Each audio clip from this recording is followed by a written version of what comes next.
Welcome everybody to the Combat Lounge. Um, we are definitely up and running, up and coming, up and gunning, ready to give you that man. It's so exciting that he just can't get it out. I can't even get it out, man. I Welcome to the can't. Combat Lounge, the coolest place to sit back and talk about the fight game. We're not the type to just overwhelm you with banter. We like to approach the fight game from multiple angles, and so what we have for you today is a little bit of everything. We got some review on the press conferences that just recently happened between Jake Paul and Anderson Silva. We have the press conference with Robert Helenius and Deontay Wilder. So we got some info. We got some Errol Spence, Bud Crawford. We got a little bit of what else do we got, Tone? Okay, so also we got some update on Errol Spence and Crawford. We also have Connor Ben and Chris Eubank and the PED situation going on there. Also, we have a special guest later on today. We are waiting on my man to get in. We want to bring you not only just updates and news and what have you, but we're also going to be talking intricate parts of the fight game. It's about teaching, it's about learning, sharing information, and we want to be that link to you into the fight game that nobody else is bringing. No, keep it rolling. Give them more. Tell them all about it, Tone. All right, so we're going to start with the Chris Eubank, and we're going to start with Chris Eubank and Connor Ben situation here. Oh, okay. I thought you had something to say. So yeah, we're going to start with the Chris Eubank Connor Ben situation. That fight was going off this weekend, and as most of you know, and some of you don't know, Connor Ben was tested positive for PEDs, and the fight has now been postponed via Eddie Hearn through social media. Just felt like it was just the responsible thing to do. Let's talk about PEDs and how it's been rampant in not just boxing but pro sports. Period. There's a lot of mixed emotions going on about how it's perceived. You have a lot of people who feel that as though some people feel it's not a big deal. Personally, for me, that's a wild take to have because people can definitely get hurt, and especially we're talking about the fight game where this is something that you don't play like the rest of the sports. Connor Ben, in an interview, he was very surprised at the results. He's talked about his nutritionists and how they have been doing what they were supposed to do on their end to maintain that level of professionalism with what's supposed to be done and how it's supposed to take care of his body. And it's very unfortunate. It's also unfortunate, on both ends for the fans because this fight is sort of it's a crossroads fight for both fighters. Eubank being the more veteran fighter, had already going into the fight. His father really wasn't uncomfortable with him fighting Connor Ben at this time, and Eubank decided to not go with his father's wishes and wanted to forego the fight. Connor Ben, a young fighter who is ready to make the next leap in his career. Very unfortunate for him, whether or not this was something purposely done or not. This is definitely something that's going to put a stain on his career for a person that's going to be looked at as dirty. And the integrity of the athlete is very important when it comes to your reputation, in no matter what sport you're playing in, because you want to be seen as somebody who is on the up and up and fair going into whatever level of competition that you're at.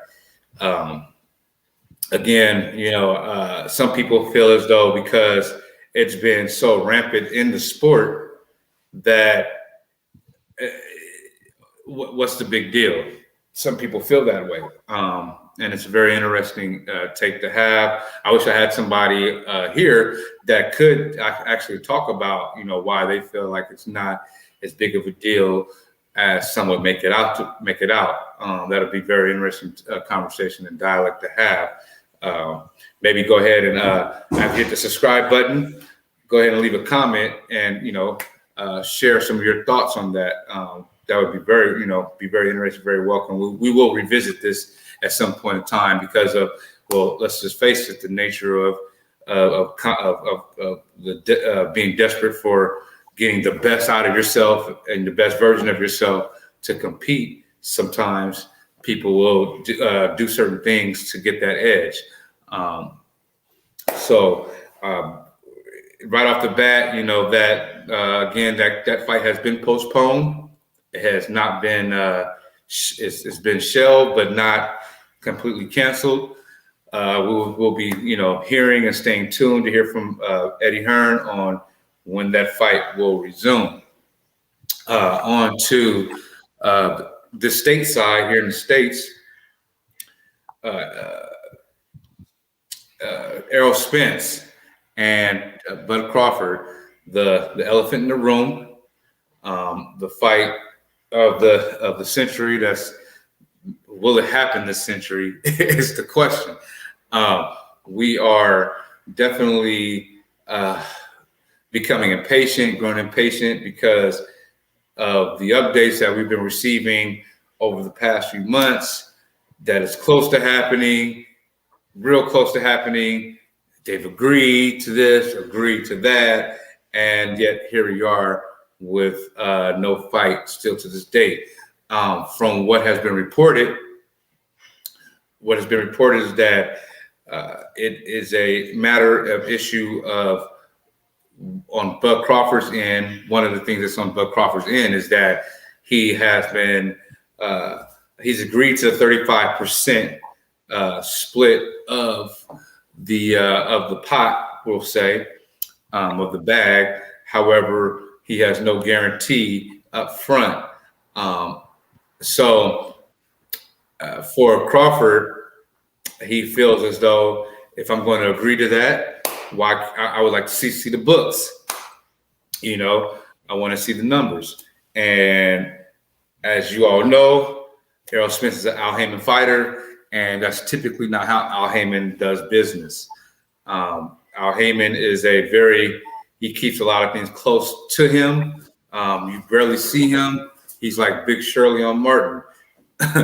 So, you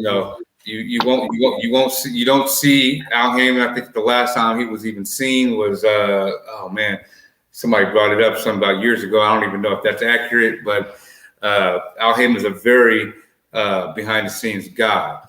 And so where we're at right now from what the reports are is that Terrence Bud Crawford, though he has agreed to the percentage of 35%, he also would like to see the books on what is being spent and how it's being spent. And there are a couple ways that you can go about doing that. And one way is just to be be a part of the whole system and just looking at the books. And in another sense is where he can oversee what's going on, and people would have to come to him for permission to be able to use these funds use funds for whatever needs to be done to make sure that this fight goes on the way it's supposed to go. I don't blame Terrence Crawford for wanting to see exactly how the the funds are being spent, because technically his percentage is a part of that.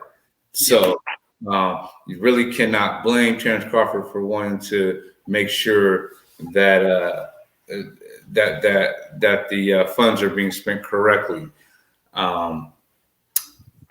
Phil, if you want to come in on something, I'll just dive right into some more. So I was listening to what you said, and to me, 35% is just way too. I guess it's what he felt comfortable in taking.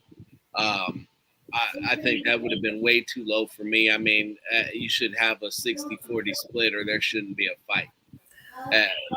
It's just crazy to me to look at that, especially with a championship belt on the line. I mean, we're not talking about Bud Crawford being some nobody. Mm-hmm. That's disrespectful in itself. But if he agreed to it, more power to him. I'm not here to watch another man's pockets. I just think that on principle, for something that's supposed to be the mega fight of the century, that you'd see some more even dispersal of the resources. But you got to get your money right. You got to get your guarantees. I understand. It's entertainment to us. It's living to them. And so that's really the part of the whole fight game that people really need to take into consideration. And when we hear it in the media about the disputes they have over contract stipulations, it sounds like mice nuts. But when you kick it to and explain it the way that you just did, it's like, okay, so on top of, you already know you're only getting 35%. I'm not even going to show you what the books were. So when I just present you with the check, you're supposed to just take it as is and not verify that's what you're supposed to get. I don't know if that's how you choose to do business, and if that's how you choose to do business.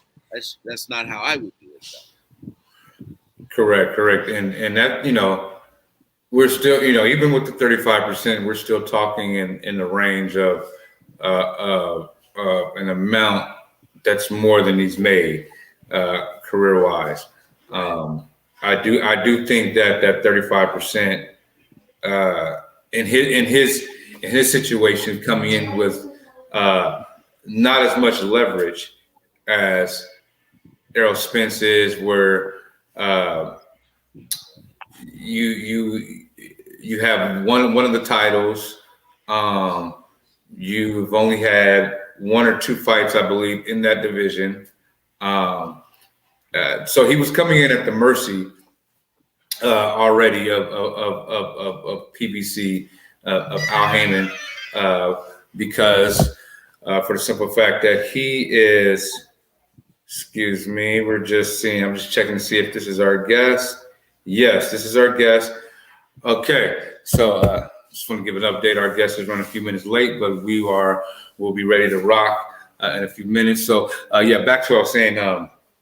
In that division, most of the top guys are Al Heyman guys, and Terrence Crawford on his way to even getting this opportunity, he had to forego a new contract with Top Rank in order to make it easier for negotiations to happen, because as we all know, promotional companies, it's very hard to get two promotions together, let alone get Bob Arum and Al Heyman to agree to something.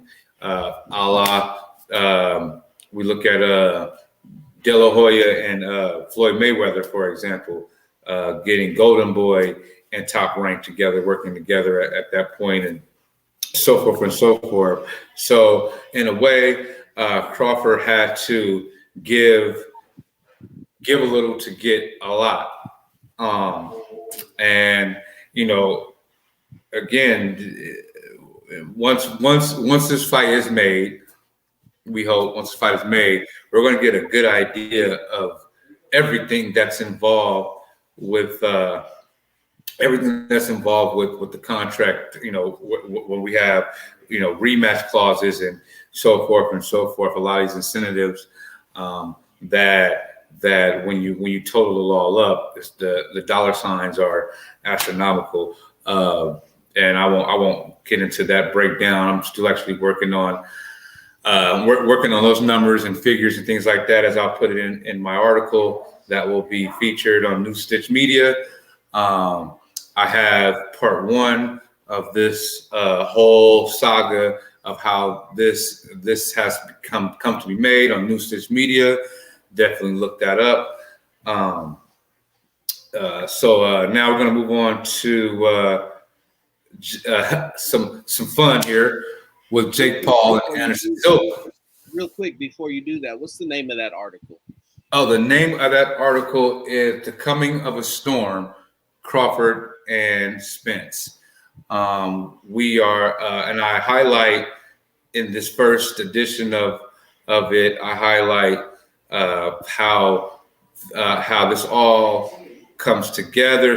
How it all starts with Spence and Crawford meeting face to face at a fight for a mutual friend of theirs, and as they begin to talk about what they feel would happen in that fight, and it's a great read. It's something that will get people up to speed for those who've forgotten some of the things that's occurred to where we got to this point, and for those who don't have any idea of how we got to this point, it's a great some good information for you to start with. I will be dropping the next installment sometime this weekend.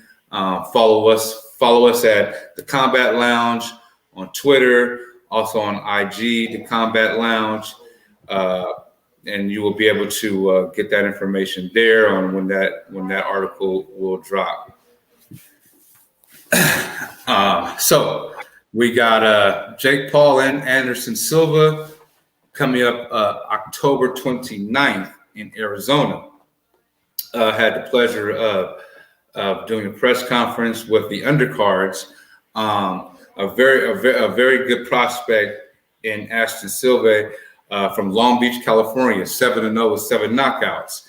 And he is facing Braulio Rodriguez from the Dominican Republic, who has just fought Ryan Garcia in a tough fight that he bears no excuse for. He is a guy that I believe he has almost a 95% knockout ratio. So he is no slouch, and he looks to use this prospect and remind everybody that he is one of the top welterweights in the world. The young prospect Ashton Silvak from Long Beach, 18 years old. He has been recognized by Floyd Mayweather and a lot of big names as well as one of the great prospects to come, and somebody that you should definitely pay attention to. Along with that, we have another interesting bout with the next MMA fighter, and I'm drawing a blank on the last name, but he's fighting a certified doctor. Sorry for not having too much in-depth information on this. It's a very I want to respect anybody who competes, anybody who competes in the ring, but I must say, I wasn't exactly excited about that matchup. Seeing an ex-MMA fighter versus an actual doctor. To give him, all the respect in the world for taking the sport serious in his own way. I don't really expect much much savvy to where it's something that you would really look at as something serious. But however, I did ask them what kind of impression that they wanted to leave in the boxing world, and they wanted to and their what they want to do is make sure they want the impression to be that they are serious about this and that they are fighters, for lack of better words. Jake Paul, Anderson Silva, say what you want, I actually do respect Jake Paul's journey. People are saying, well, he needs to fight real fighters, real boxers, and so forth. And we gotta understand that, this is actually technically Jake Paul's amateur career at this point. Yeah. We have to understand that, I think that the people that are really clamoring for that really just wants to see him lose more than develop. Right. And this is, yeah. And I'll say haven't watched his first couple of fights, but back when it was unpopular to say so, I was like, okay, so I'm gonna be real with you guys. He can fight. He got hands. So he can squabble a little bit. There's something there. There's a skill set and a training that's there that can be built on. Now, how good could he ultimately be remains to be seen for him to go and fight stiffer competition. But in terms of his skill set, in terms of his knowledge of boxing, his footwork, I'm not going to say that I'm an expert because I'm not. But when you put him in the ring with somebody who has no boxing training, it's evident that he knows what he's doing. Absolutely, absolutely. And then, he's been in the ring with trained fighters. Yes. It's not like the milkman or, some guy from Home Depot or something like that. He's testing himself versus guys that have been in the trenches. And so, to that, and like you said, I respect that he respects the sport enough to actually keep developing and keep adding these skills to be able to actually be in the ring and be valid. I think that his effort is legit, and I think that in the coming, in the coming times, we're going to see him in the ring with a ranked fighter pretty soon. At some point in time, because he's getting to be about the age where he's going to need to make a move pretty soon. Correct. It's hard to be too late. And the other thing that you got to remember that Jake Paul is doing, Jake Paul is changing the fight game. That's right. Usually as a fighter, you're never promoting yourself. And because his following is bigger than what the sport of boxing currently has on its own, he's punching his own ticket. And he's also found ways to create revenue for fighters in their current state that typically, it's very hard. They have a lot more ways to go before they're starting to touch those type of numbers and getting that type of exposure. We had a good friend of the show, Jeremiah Milton, who was going to be a part of the last pay-per-view event that was going to be in Madison Square Garden. And unfortunately, that fight fell through. I believe that was the fight that Jake Paul was going to fight Hasim Rahman Jr. And that didn't happen. But, for guys that are up and coming that have must-see TV appeal, Jake Paul is making a way for these fighters to get the exposure and to be compensated in a way that a lot of fighters at that stage aren't. So definitely salute to Jake Paul. We look forward to actually getting the chance to maybe talk with him in the future. One of the very few things in the works. I just want to apologize for that intro. I don't even know what was going on the first 12 seconds of the show. I had to just I had to get my legs going. I was like Bambi out there trying to like a little baby deer trying to figure out how to walk and get myself going. But now that I'm warm, got out the bullpen. You got to sit back on that velvet couch and relax. I know this is the combat lounge, and I don't know what I'll do. Maybe I should have my cigar and everything like that. However, I probably would got cussed out in the background for smoking. Man, I was just gonna say you're smoking in the house. Yeah, it ain't worth it. I'm still a grown ass man though. Ain't gonna be no show when you get knocked out in the combat lounge.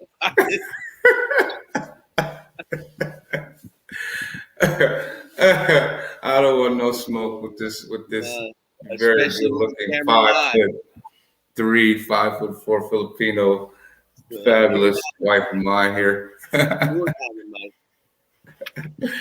Oh man.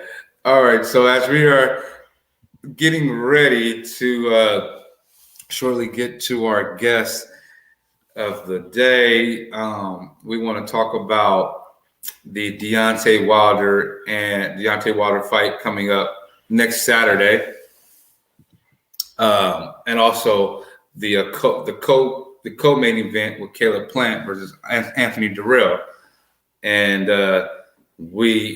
I'm very excited for this fight. Looking at a new version of Deontay Wilder, and what I like to see and what do I expect to see happen in this fight. A lot of us have all spoken on certain things that we felt Deontay was missing from his game. Of course, we all know of the dynamic right hand that he has, and it's pretty much it's something that nobody's really been able to really stand up to. Coming off of a trilogy that's surrounded by controversy and a bunch of we have knockdowns and I mean we had it all in that trilogy. And one would think that a man of Deontay Wilder's stature and situation, where you got a man that's paid, a man that's been champion, a man that's tested himself against the absolute best that the heavyweight division has had one of the best that the heavyweight division has to offer. He's coming back. And his motivation is not of a person that needs boxing and needs to check, but of a person that loves what he does and is ready to prove once again to the world that he is one of the best and most devastating heavyweights of all time. And with the co-main event, Caleb Plant versus Anthony Dirrell in an eliminator, super middleweight eliminator, where the winner will go on to face. Winner will go on to be a contender once again to be champion. Both are former champions. Last time we saw Caleb Plant was lost in a stoppage versus Canelo Alvarez in a fight that he will not make any excuses for. But those of us that follow the sport know that Caleb Plant has a very, very interesting story behind outside the ring and behind all that was going on. He didn't really have a great training camp, but again, he won't make excuses for himself. I won't make excuses for Caleb Plant. He is currently working with Breadman Edwards right now, a man that reminds him of his father a lot, and so they are looking to make a statement that Caleb Plant is not just somebody that was built up, got a shot at the title, and is now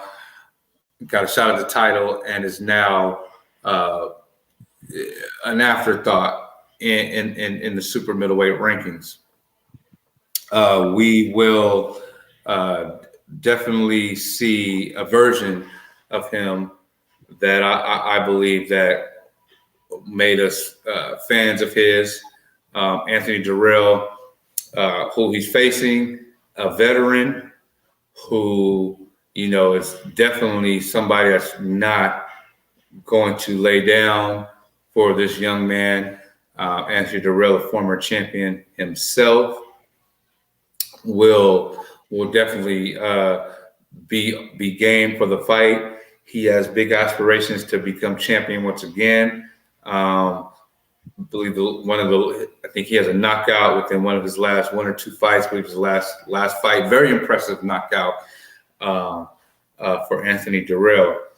So we're going to see a lot of sparks flying in this fight. So we can all look forward to for sure. Yes. And the return, and you look at that, and then you touched on the main event, and it was so much more. So I happened to cover that particular press conference, and the outlook of what Deontay Wilder has in this second go round is one, like you said, one who's just enjoying the moment, one who's enjoying the grind, one who's enjoying the sport, one who's back to enjoying the love of fighting. That doesn't have to be governed by what he can make, who he's got to fight. He has the freedom of not being the champion, and of course he's going to strive to get back there. But one of the most important things that he left us with was that he's on the 3-year plan. He's not fighting past 41, or not fighting into 41. And absolutely, that's a great place to be, because he said he doesn't need boxing. At this point, boxing needs him. He doesn't. Yeah, he doesn't need boxing. I believe he said that it's a wonderful feeling to be on this side of it, not having to need the check and being able to be a mentor to the younger fighters. He is very, very, very much into mentorship at this point and this stage of his career. He is, and he's settled. He's very. For those that've seen a lot of Deontay Wilder's, I'll just use a media word, antics. Just to describe, a lot of the comments that he's made in the past. One of the more famous ones to this day, when he was following up on racial and social issues. This to this day, this version of Deontay Wilder is a very, very it seems more mature, a guy that is very, very comfortable, even more comfortable in his own skin, a guy that is a man, I should say, a man that has his mind and everything, his mind, his spirit, they're all in sync. One's not going one way, one's not going the other way. This version of Deontay Wilder, and I would say at a workout, I was drawn back from what my initial impression was from what I have seen to actually being around the man himself. And it was almost like I was waiting for that character to come out. And I just saw the man himself, not a character. And I think that in the ring, it's going to pay off dividends for his temperament and how he approaches these next few years. He's not trying to say he's looking past Hellenius. However, he does have a plan. This man, he wants to see he wants to see Tyson Fury for a fourth time. Now go figure. After we saw what happened the first three times, he would like to do this once again. He wants Usyk. He wants Anthony Joshua. He's going to go out with a bang. I salute to that man, to that fighter, especially in the climate that we've been in, where we're not really seeing a lot of the best fight the best. In the heavyweight division, I don't think that's really, once you get to a certain level, that's not really an option. It's not really an option. The best has to see the best. No, absolutely, and there's definitely a plan. But you look at one of the things that he actually lost all the weight that he put on to fight Tyson Fury. Mentioned that he felt a little sluggish, that it didn't feel normal, natural to him. Said he'd never been 240 a day in his life. And in this particular fight, he's looking at coming out, I believe he said in the 220s, maybe possibly the upper teens if he really gets down. But he's light, he's moving well, he's bouncing. He's got snap on his punches. He's got it definitely looks like, because we kind of up there too, Tone. We not no spring chickens up in the game no more. I'm telling you, man. Lightening the load. The older you get, only helps to negate the effects of aging. Let's say that. And since we're going to talk about age a little bit, we'll do a quick little recap of a fight that exemplifies age with the Canelo and Triple G fight, where I didn't have many expectations. I wish it's documented in the Twitter. You can check me out there at Always Only Tony. But my expectation was 40 is 40. 40 is 40. I had no expectations for Triple G to go out there and turn back the clock and give us this performance that would I walked away inspired. I actually, when I woke up, I just was just pretty much sad about the whole thing, and because I didn't want to be the guy to be like, I told you so. And at the same time, what does that say about Canelo's performance? That he couldn't put away with the guy that just simply didn't have it. And that's one of the chief things to take away from Canelo's performance. For all the fighters that he's been ducking, for all the fights that haven't happened, I'm just going to sit back and let everybody fight each other, and then I'll fight the winner out of his skills are eroding because of it. Like you said earlier at the start of the program, you don't play boxing. If you don't train like you are trying to get better every single day and be elite, your skills will decline. There are younger, hungrier fighters all around you who are all straining themselves, and it goes back to the PED, who are looking for every possible angle and opportunity to be better than the next man. And it's lonely at the top for a reason, because only you knew what to do, what it took to get there. And once you get there, you want to enjoy the spoils. It's good to be king, but you can't enjoy the spoils and be hungry at the same time. It's not how it works. That's correct. And what you saw is Canelo's been living a good life. He hadn't had to fight anybody. He's let everybody else fight each other. He's coming off a loss. So you're talking about a guy who gained weight and going up a division and then coming back down. Never works. It worked in this fight, but it was bad. It was bad for Roy Jones when he did it. But Canelo's coming back down. He fought somebody who was old, who was little more than a sparring partner out there for millions and millions of dollars. In a fight that took I want to say 4 years, I believe, to to finish, to finish his trilogy. Um, I have this saying that about Canelo, and hey, if Canelo is a fan of yours, God bless you, or whatnot. But he's found a loophole, you know, to be able to sustain his ranking and his level in the boxing in the boxing pound for pound list.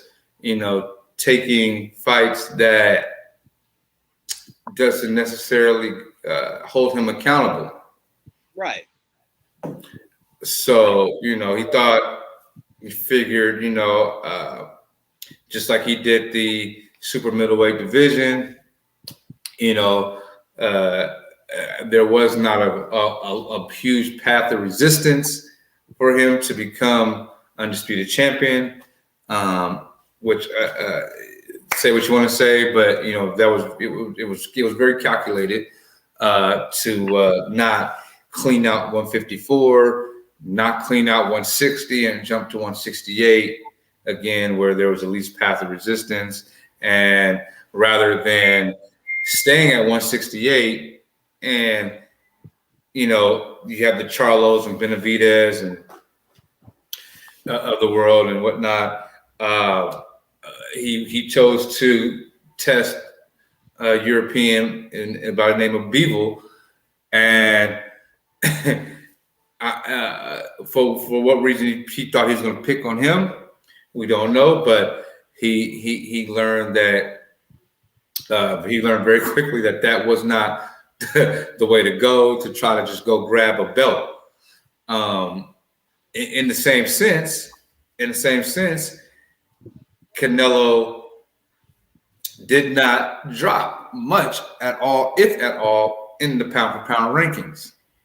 A lot of people did not pay attention to that, as I brought that up in many circles about that, where off of a loss, he still stayed number one on certain people's list, top three on most lists, and the rest of the list.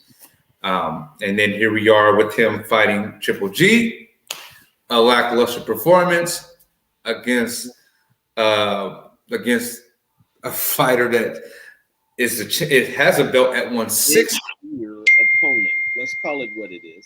Yeah, 40-year-old mid-tier opponent. A 40-year-old thing. He still has a belt at 160, and he has some mandatories, and he has some decisions to make, because he's the way he's sounding now. He's not going to just drop those belts and just retire. Of course not. So you made a 40-year-old come up to 168 and dominate him you dominated with not a good performance, and you still couldn't put him away. It'd be very interesting to see what 2023 and 2024 holds for Canelo. And I'm saying 2024 because Canelo still has good 3, 4, 5 years left, and it's not going to get any easier for him.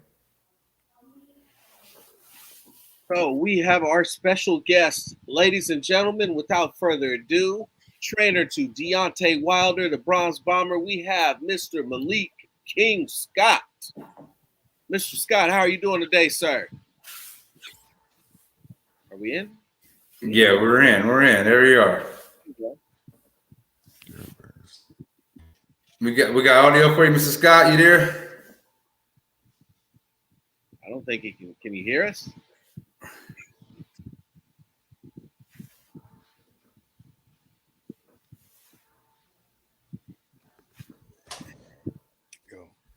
No, I don't. It's a bad look. Okay. I gotta look later for that. We got audio of Mr. Scott. Let's see if he can. I'm like,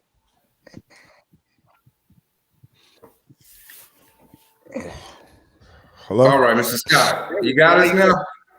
Can y'all hear me? yes, sir. Yes, sir. So ladies and gentlemen, if you don't know, and you've been living under a rock somewhere, Mr. Malik King Scott, the world-renowned trainer for Deontay Wilder. I can see, but I can't hear y'all. So, You can't hear us? Okay. let's see.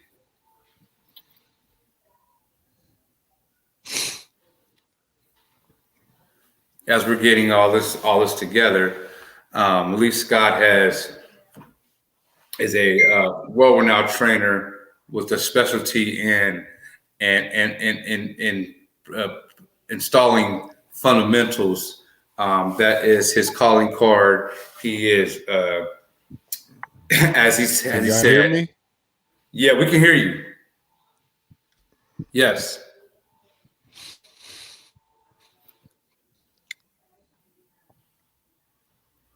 We're still getting these technical difficulties underway.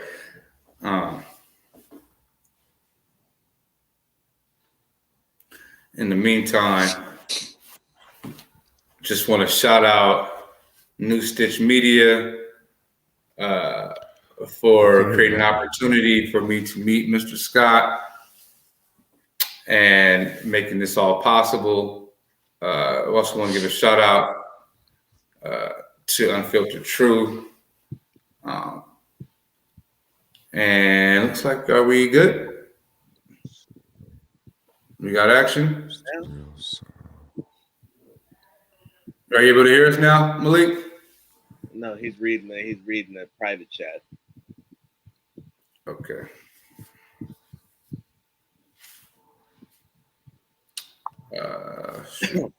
Yeah, definitely shout out to New Stitch Media for helping make this happen, getting us in position to meet Mr. King Scott here and make moves in this fight game. And hopefully, can you hear us?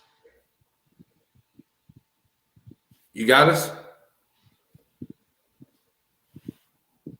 No, he's looking at the settings, trying to make sure his audio's okay.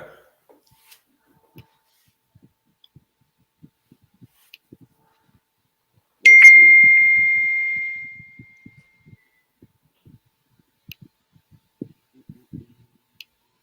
Yeah, but just being audio.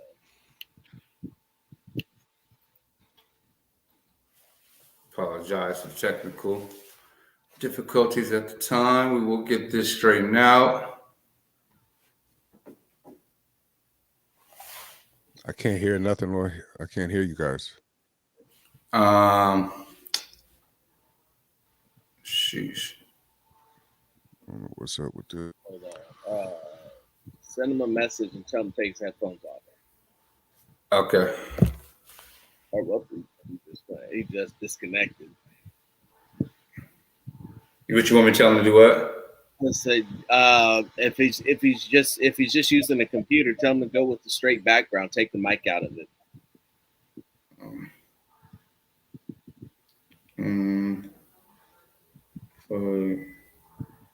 Unplug your mic. Oh yeah. Because it might be. Yeah, it's going to the mic.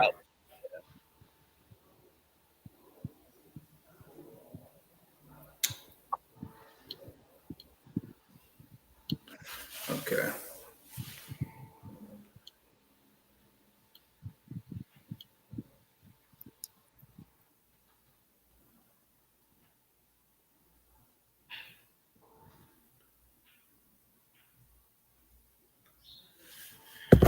Okay, we're gonna get Malik back in here, and in the meantime, yeah.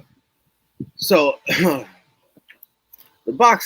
state of boxing is in an interest that Robert Helenius and Deontay Wilder were talking about the state of the heavyweight division and how it's better than it's ever been, and that they got a lot of fighters who are capable of putting on a good show and have a good amount of skill. And it's not a situation where it was like with the Klitschko brothers, where it was just the two of them and a whole bunch of guys who were getting knocked out by the two of them. yeah,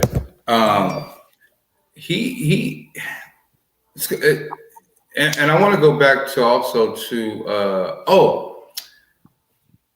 Michael Rivera is on this card, and I want you guys to really, really, really take a look at Michael Rivera. If you took a picture of him, put it in black and white, you swear you're looking at Muhammad Ali reincarnated. Very, very, very, very talented orthodox fighter. And he's not shy about who he resembles and the persona that he's putting out there. He's the footwork, the jab, the mastery that he knows how to use his height. It's a he's a very, very, very, very skilled young fighter, and I definitely look forward to seeing what he does and what he's doing moving forward in the future, moving up very fast in boxing today. Hopefully, we're going to get. Let's try this again. Okay. All right, King, can you hear us? Can you hear me now? Let's say You're muted. unplug.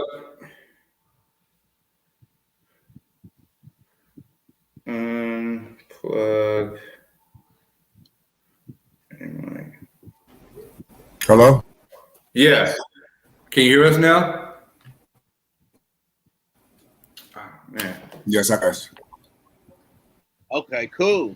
Oh, okay. Yeah, he can hear us now. What's up, All brother? right. How you doing? Yeah.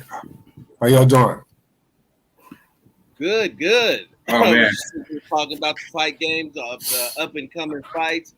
Glad to have you on board. Welcome to the Combat Lounge. Have a seat, brother. Strap in and let's have a little chills conversation. How's Alabama right now? Yeah, let's do it, guys. Yeah, how's Alabama right now? I know you guys are out there getting ready for next Saturday. Yeah, definitely. Everything is good. We started camp in Las Vegas, pre-camp, and we finished camp here in Alabama. But a second home to me. So I'm pretty good, and obviously Deontay is. So, we got a good team. All T's are crossed and all I's are dotted. And we're gonna have a gangster party next week in New York, man. Hey, and I know you got a birthday right after that, so that you're trying to that's going to be a good gift to have a win going into that. Yeah, definitely. And you're from Philly, and you said Alabama's the second home. How do we put that together? What is it about Alabama and Philly that's I'm kind of originally like? from. Is it a delay, guys? I think it's a small delay. Is it? Like Just a small delay, yeah. small slight, but then it fixes. Okay, it's cool. We'll work through it. Okay, but I'm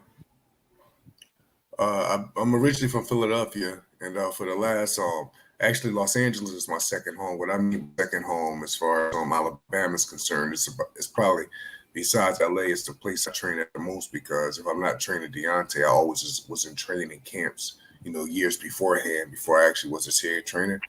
So I'm extremely comfortable down here. It's a peace of mind of, the sparring guys we bring in, they love it down here. And it's like, when I think of Tuscaloosa, it reminds me of a place that you could say, like, it's a great place that you could come and raise your kids or raise a family, you know what I mean? Things of that nature.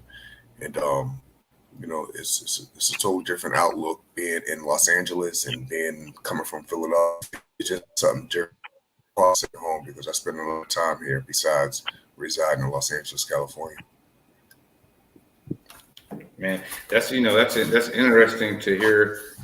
Interesting to hear, because of kind of like the stigma of down south socially and things like that, and for you to give it that validation of a place where you can raise a family and thrive is absolutely. It's a very interesting very interesting take. Going to kind of get right into, Philadelphia. It's very well known for putting out great fighters. Uh, can you kind of like describe for us like what it is to represent Philadelphia as a fighter, and what that means, to the city and to the individual? It's you can say if I could have it any way in the world, I would much rather, out of all my experience, out of every city and state in the country I've ever been to, I'm extremely proud to say I'm from Philadelphia, Pennsylvania, and that's because nothing is given. Every stripe that you have coming up in that city, that means you really earned it. You get great boxing, and just the gruttiness of it, it plays for us and it plays against us, because obviously, if you know anything about the murder rate right now, Philadelphia is off the hook, man. And, I'm constantly praying for my city all the time. Even in daydreams, I am. But how can I put this? The good things that come out of that kind of poverty is for those that's interested in creating and not staying stagnated in that city. For the young kid, that's coming up there, he wants a way out, and he finds himself a craft or a passionate and is willing to go hard there. That's the kind of city that'll make you dig harder than you ever dug to get out of there, because there's so much negative traffic there concerning murders, concerning killings, concerning so many different things. And it's a proud place to be from, but at the same time, it's a sad place now due to the murder rate, the things that's happening to kids, to women. And for no apparent reason at all, these things is taking place in Philadelphia, Pennsylvania. It's a sad thing, but when it comes to a thing of if we talking from a talent standpoint, Philadelphia, Pennsylvania is one of the most talent-filled cities in this country, or in this world, you can say. We have great comedians, we have great rappers, we have great boxers, we have great ball players, we have great fans. They switch side on you at times because they expect the most out of you. But Philadelphia is a talent-filled city from all genres of all arts that you can say. So, I'm proud that I'm from there, and I'm so proud that in just regular conversation, when I'm arguing with people, or if I'm talking to people, the first thing I say is, "Man, listen, I'm from North Philadelphia," or "Man, listen, I'm from Philly. We don't do that." Or I take a stand. I take a form of pride in being from there. So, it's in my everyday conversation. Absolutely. I'm the same way about the Bay. When people start talking that craziness, I had to let them know. Listen, I'm from the Bay. We don't do that out here. Yeah. Gotta let them know. So we'll definitely just jump into some boxing. In your opinion, what do you feel like is the proper way? And I want to remember when we were talking. I want to peel this onion back, from the beginning layer to inside. In your opinion, the proper way to develop a fighter. I was having a conversation with somebody, and we were talking about how I remember not really seeing fighters that were like 5 and 6-0 on primetime TV and things like that. So soon. Seeing guys at very young stages of their career on ESPN already and on these different high platforms. Do you believe that that's a good thing for young fighters? What's your kind of take on developing a fighter? Well, concerning TV network, how can I put it? Concerning fighters being on TV and networks putting, you can say, young fighters on TV. I'm glad you brought this up.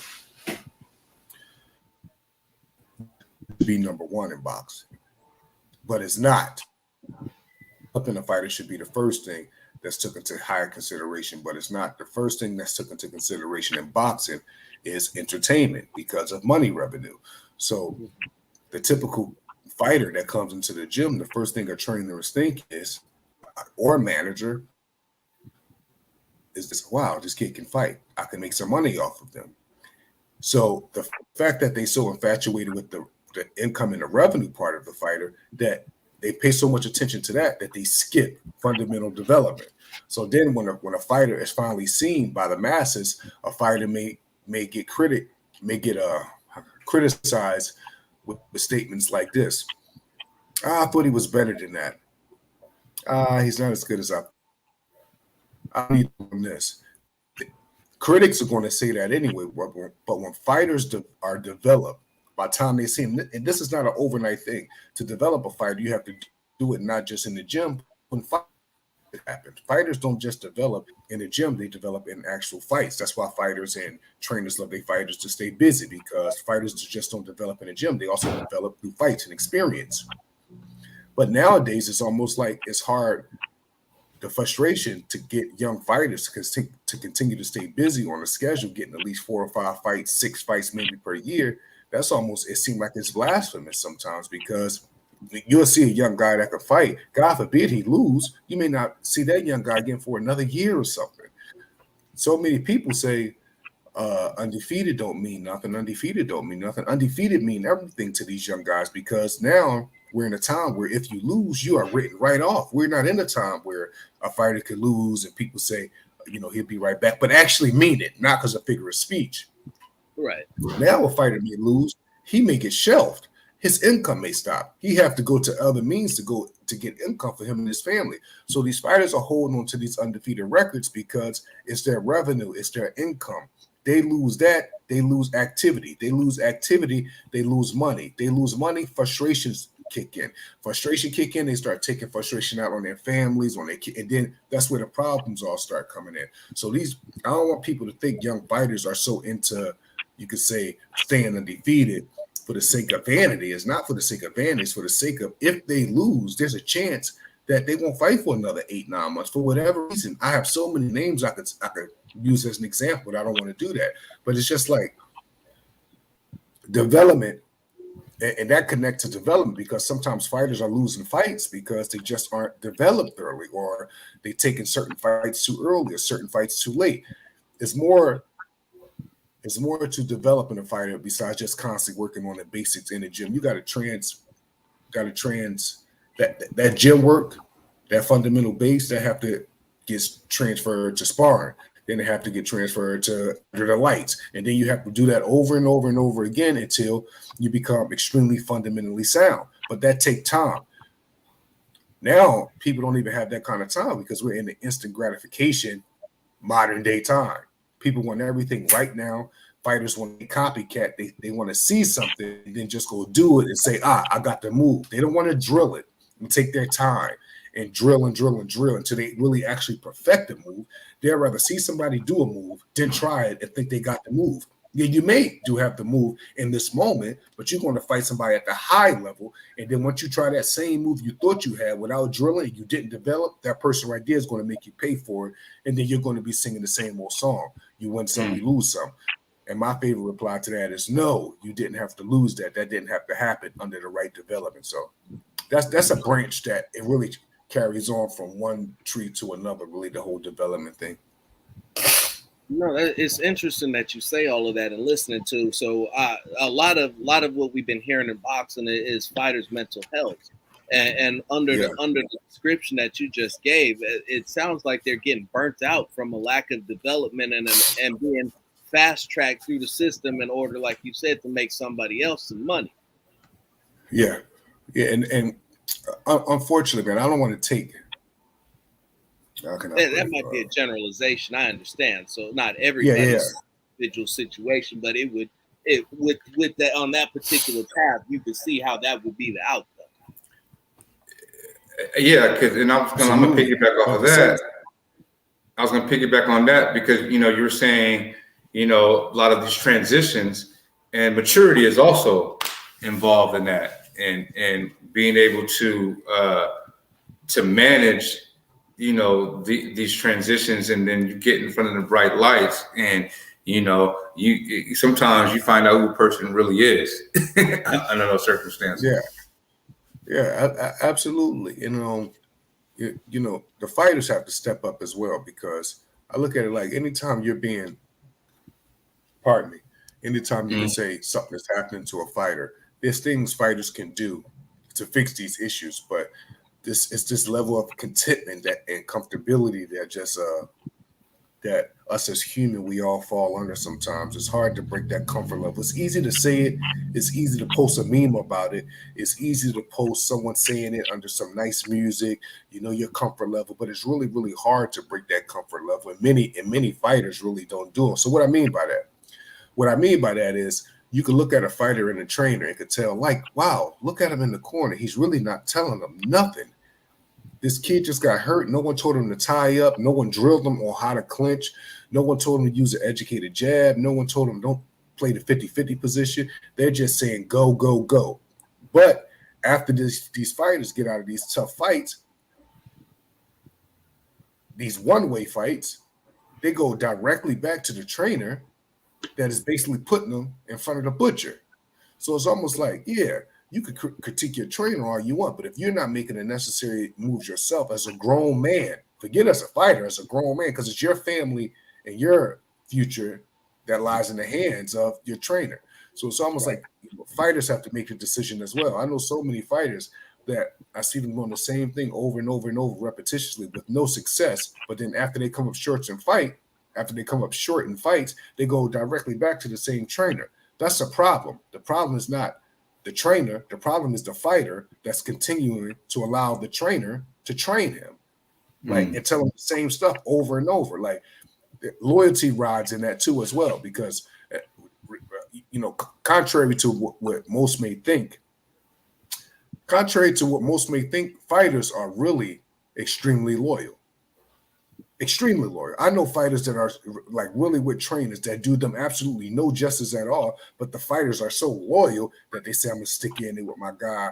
He did this for me, man. He's been with me since day one. Just because someone been with you since day one don't mean like they have the answers for everything concerning your future. So what do? I always say you don't get rid of your main guy, you bring on help. But nowadays, people are so insecure, especially some of these head trainers, majority of them, that if their fighter come to them and say, I think I want to bring on some help for us. I think we're missing a little bit from the puzzle. I want to bring on another trainer.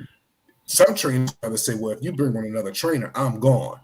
They don't even want to work with it because their best interest, in my opinion, isn't the fighter. Because if your best interest is the fighter, you're going to do whatever it takes to make sure this fighter is victorious. This fighter is healthy. This fighter is learning development, is taken care of fundamentally wise and everything. But nowadays, it doesn't go like that. It's almost like they rather give up the whole chicken instead of just sharing a little. It's crazy, man. It's just crazy. Yeah. These are stories that actually happen too. Like, it reminds me of a way I felt about. In some ways, I felt Zab Judah and his dad's relationship, where I felt like, maybe they had gone as far as they could go together, and I felt like Zab Judah needed a new approach or something, a new outlook, and I don't even know if that's necessarily the right person to think of, but it immediately kind of brought me to him, because I just felt like he was getting the same results and doing the same things, and coming up short the same way. Yeah, in Zab Judah case, that I don't know. I get your perspective. I don't know if I agree with that example, but I understand where you're coming from. And what I mean by that is, Zab Judah case, it's a bit different because you have Zab father who always trained him through the amateurs, through the pros and everything. They went to the top of the pinnacle together. But during that time, they did bring other people on. Ronnie Shields at one time was working with Zab. Okay.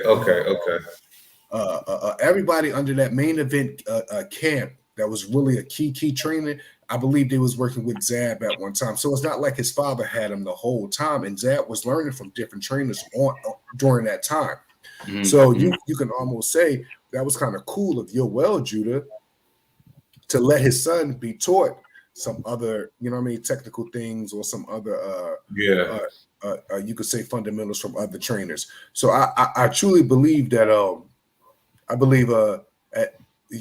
Zab is a Hall of Famer, and a legend in my opinion, and that will always be because of the hard work that him and his father put in together from the rip all the way up. You know what I mean? Because Yoel is a very good trainer, and I know you're not saying he's not, but I think like some of us are not informed, and when you're not informed, you just don't know. So it's almost like a lot of these fighters come up and they have a trainer, right? But them and their trainer, they go through different training camps together. And when they go through different training camps together, the trainer will allow certain trainers that's cool, build a relationship with, work with my guy. If you can't teach him some pointers, this, that, and the third. So I think that was that, because at one time Zab was with Luke Duva for years, coming out to amateurs. Like, you know what I mean? And if you know who that is, that means not for years, but he was with them during Olympic time. I don't want to say that. But if you know what comes with that whole main event, Shelly Finkel, you can say that whole clique right there, they had a certain kind of trainers under there, and all the fighters, the Tommy Brooks, to everybody, all the fighters that came through there, you know, we was able to work with them trainers that was under that umbrella, including myself at a very young age. So I'm very educated on it because I was there and I seen it. You know what I mean? Okay. Yeah, it just felt like when he was coming up short, it felt like it was looking the same.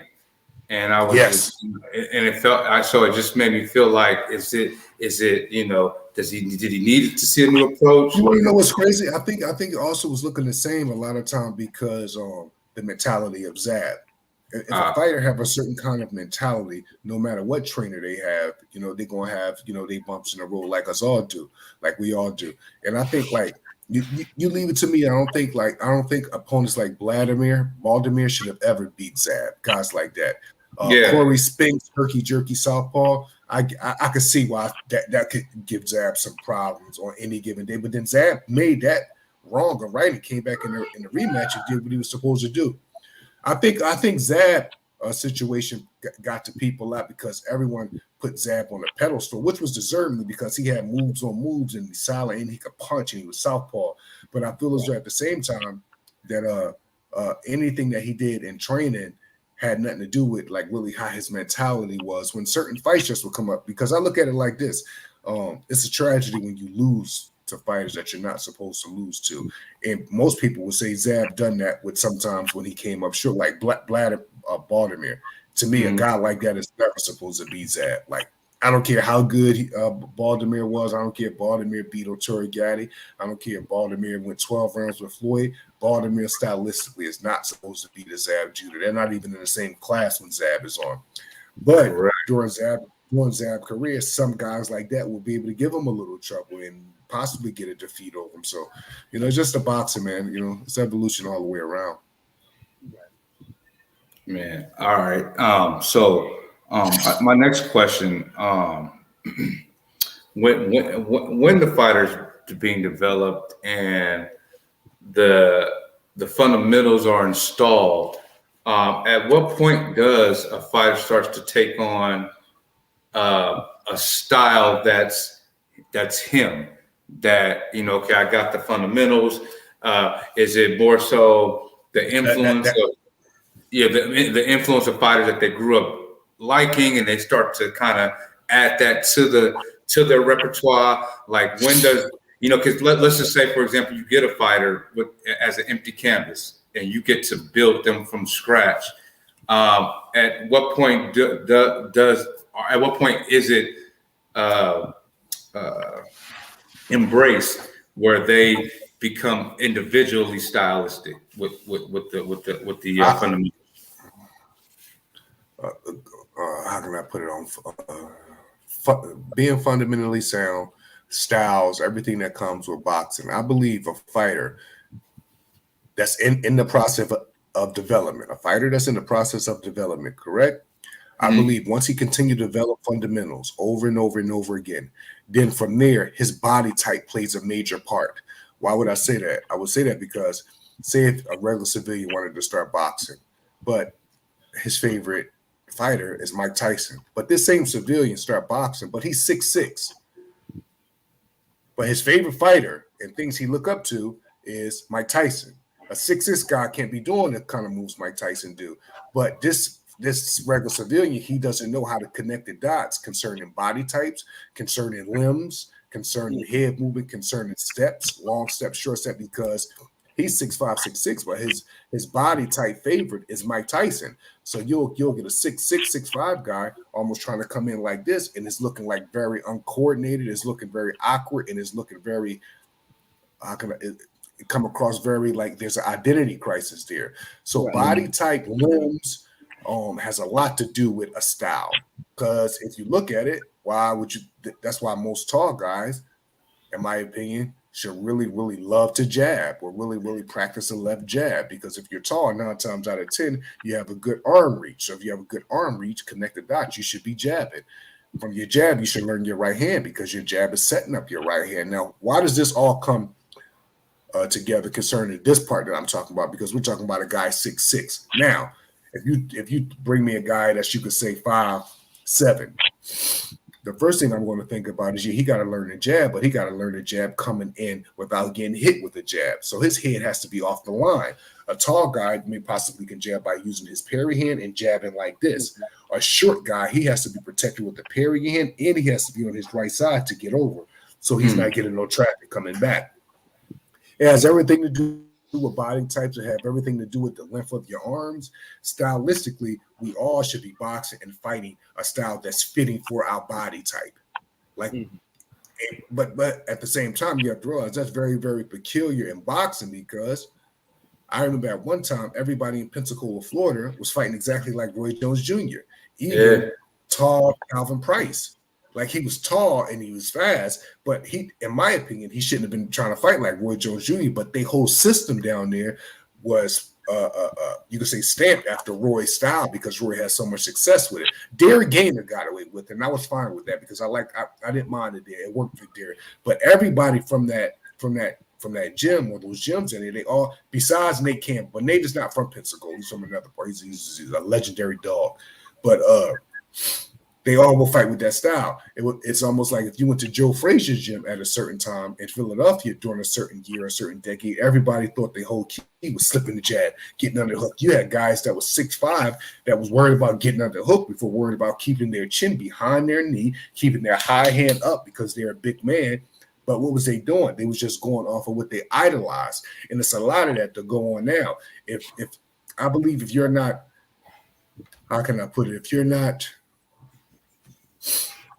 not David Tua body type, you shouldn't be trying to fight like David Tua. 1 + 1 is like, you know what I mean? So styles has everything to do with body types. And I know that sounds very like, styles has everything to do with body types. So that's why coincidental, it's not a coincidence. You see tall guys jabbing, slightly stepping back, even tall guys that's killers. Tommy Hearns, monster. But he believed in a good jab. That's because his style, he made sure that he stayed behind his stick and behind his left knee. Like, you get what I'm saying? So it's a lot of that come with it.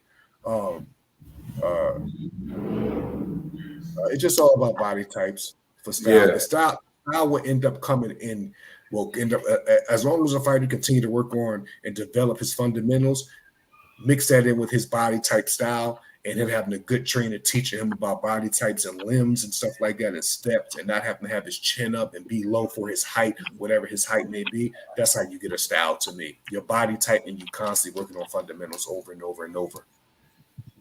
Man, you hit it. We had a friend of the show, Jeremiah Milton, the heavyweight, and me and my co-host, we were talking about, who he reminds us of. And so I said, watch him say Lennox Lewis. So we sit back and ask the question, and then boom, he fires off Lennox Lewis. And Lennox Lewis is a great example of a big man that worked behind his jab. Absolutely. And he fought long. He didn't fight tall. That's another misconception. Like, a big fighter should fight. You should fight long, not tall.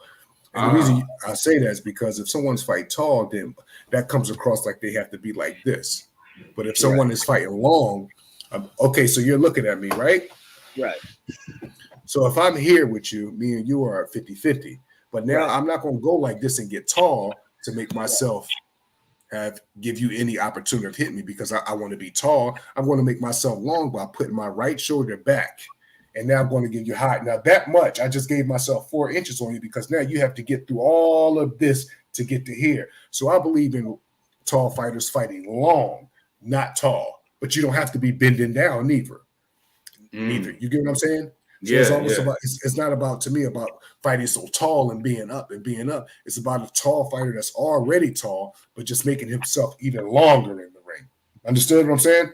Yeah. Yeah. So, but you know, some believe in. I watched JD's have a series intent conversation with the commentator Al Bernstein. Al Bernstein was saying something like, "What you call is tall? He should fight tall." No. I believe actually, anytime Lennox actually got hit or got caught or lost a fight, it was because he was a little bit too tall. Lennox was very, very dangerous when he fought long. When he made himself so long, a long target to get to, when you're there and he put that right shoulder back and then make you have to get through this high arm. Oh, he was very, very dangerous. Very dangerous. Very dangerous. So yeah. That's you just explained the whole Hasim Rahman knockout, like where he was going back tall, then came off the rope tall. Yeah. Boom, and then went right to the shot. Now imagine if Lennox was going back to the rope and was a little tucked, then came off the rope a little bit more responsible, tucked in, you know, Jeopardy could have been a little different. Different outcome. Correct. Robinson, you got something, Robinson? No, I'm just sitting over here trying to soak all this in. I mean, I love this type of stuff. To sit here and just learn more about the fight game and more the intricacies and the intricacies of the subtle movements, not the whole styles, but like you said, just the difference between hands up, shoulder, just like even that right there, you doing that looks so much more threatening than if you was to go like this and have your shoulders square like that. Because now look what you did. Now I have to get to your head. Like I have to get to you. But if you in the 50-50 position and you're ready to just fight and come from an ego standpoint and show everyone you're tough, then you're going to be like this. Like why be like that when you could like be in control and make me have to work for everything I want to get to, you know? And I've seen or maybe I've seen it or heard. I've seen Lennox Lewis give advice from a standpoint of being long here and throwing the jab from here rather than throwing the jab from here. Yes, that's where I learned that from years and years ago. Lennox taught me that. I think it was the Hasim Rahman 2 camp or the Mike Tyson camp. And unfortunately, I only used it at times in my own sparring sessions, my own fights, but it really didn't hit me until, we'll say, 7-8 years later. Like, the real jewel is for big men to keep their knee, keep their chin behind their front knee, keep their high hand out, keep their right shoulder back, and make the opposition earn everything they want from this. It was certain fights that I watched that most people they can't even stand to watch Lennox Lewis versus David Tua because they looked at it like a boring fight. When I look at it like it was an Operation Shutdown fight, because you have someone that is blessed with the left hook from God, but he couldn't get it off because the opposition did something so simple by putting his left hand out, which made his jab closer to the face. So he had to deal with that. And then when Tua would take a chance to throw a hook from hell, Lennox would just have his right hand up and continue to turn him. Fights like that are masterpieces to learn basic boxing from. Lennox have a lot of seminar fights out there, but they just get looked over because people always looked over Lennox. Like, you know what I mean? And it's good. Even a smaller fighter that has a height advantage. Absolutely, Ricardo Lopez weighed 112 pounds. He's one of the greatest fighters of all time. Before the bell would say ding, his hands would be up like this, and he would be bouncing, and he would go out like this. This is not a tall guy. You watch Julian Williams. Look how he came out against one of my favorite fights of all time. Julian Williams, what he did to Hurd is one of my favorite fights of all time. Look how Jalen Hurd? To Jared Hurd, yes. Jared, yeah. How Julian Williams had his hand positioning that whole fight, bro. You talking about high hand work, high hand work, learning how to make someone earn everything. They have to get past the glove, the forearm, and then get to Julian Williams did an incredible job that night. So this is not about people being extremely tall. It's more about people being extremely intelligent and saying, no, I don't want to get hit. I don't want to play like rock'em sock'em, have my hands here, you hit me, I hit you. No one clinches. We just say who could take it the most. I'm not really with that. I like the sequence of hitting and not getting hit. I ain't saying you gotta run or you gotta be in flight, but you don't have to be here with your hands up taking trauma, waiting for somebody to stop punching for then you can start punching. It's like it's crazy when I see that. Like, and what's really sad is this goes on in gyms and people are clapping for it. This goes on in gyms where trainers is okay with it. This is going on in gyms where trainers is cool with their fighter not clinching. They're cool with their fighter taking 12, 13 punch combinations, and they're not doing nothing but yelling, right back. You got to come right back. No, he shouldn't be taking 12, 13 punches. Teach that guy how to clinch. Teach that guy how to turn. Teach that guy how to kill the clock with something other than you hit me, I hit you. You hit me, I hit you. This is going on in gyms where there are good potential trainers at. It's not like it's going on in the street. I had a name. That see this and they say the only reply if the CNA fighter takes 12, 13 punches is right back. You got to get that back. No. First, he got to regroup. That's number one. He just took 12 or 13. When he get back to the corner, you got to tell him, what are you doing? You letting somebody get 12, 13. What about the drill clinches we work, the clinch drills that we work on? The minute someone try to start getting that on, you got to clutch, grab, turn, let the ref or someone come do his job, break it up. You have to break that up. You can't let no one just hit you 12, 13 times.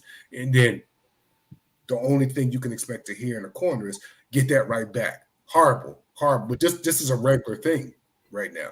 This goes on. This is highlights on Rims on Instagram. This is getting 145,000 trillion likes. Shit like this.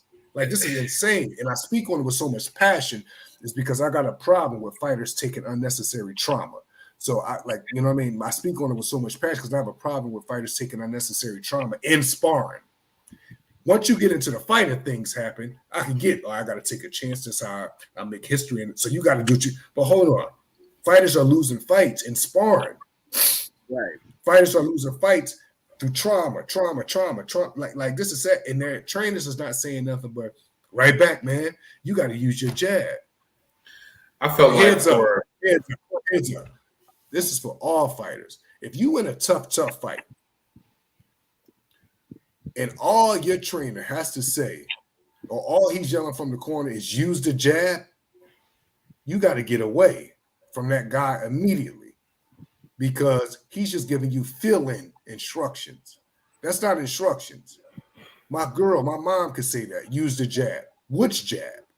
How to jab? You want the 6-inch jab? You want the ghost jab? You want the off-the-line jab? You want a decoy jab? Like the language is just so horrible now that it's almost like fighters are on their own out there in the ring. They just really are. Like, you know what I mean? Like, there's some great trainers out here, some great teachers out here.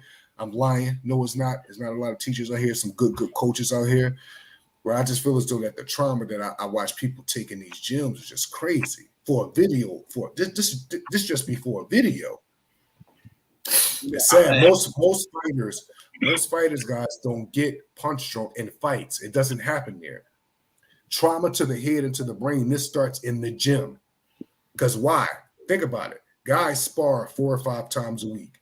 God forbid if they in the inner city, the Phillies, Detroit, the LA, the city where all the monsters at the DCs, they are getting serious work.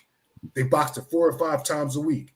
Now, say if they're doing that from the age of 11, and they've been boxing since, and they box all the way up until they're 20. By the time guys is 20 or 21 turning pro, but they started at the age of 11, all the wars from in the gym, y'all saying they haven't played no part, and they're not even the same person. It doesn't have to happen. Like, it's just crazy, man. The ego with these guys, the kind of trauma I watch people take in the gym is just uncalled for. They be kids.